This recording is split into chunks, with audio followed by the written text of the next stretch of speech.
गरिराखेदेखि चाहिँ हुँदो रहेछ बढ्दो रहेछ हाम्रो बखतालीमा मैले देखेर त्यस्तै चाहिँ अहिले त्यस्तै छ त एउटै बढाएको छैन बिरुवाहरू मेरो चिलाउनेको बिरुवाहरू चाहिँ अब लास्टै दामी भएर छ पुरै जङ्गल त भयो त्यो त अब हामी बस्दाखेरि खेती गर्थ्यौँ मकै छर्थ्यो अब अहिले मकै र मास यहाँ कति मासुको अहिले पुरै जङ्गल अहिले कालीचिरा मिर्गला छ बाँसको हाँसो पनि कसैले काट्दो रहेछ यो बाटो यस्तो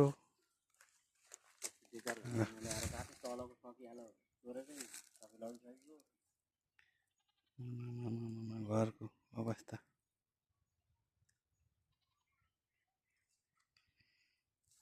पहिरो लडेर के झारी एकैचोटि डढे लाउँछ डढे लाउँदाखेरि हठात डढ्छ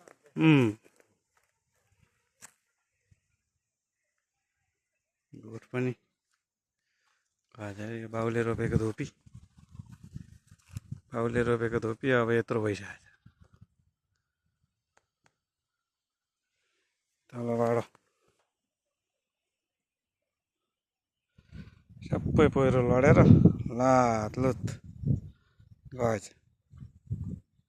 बाउले रोपेको सुन्तलाहरू त अझै रहेछ एक दुईवटा बोट सुन्तला कफीको बोट रुद्राक्षको बोट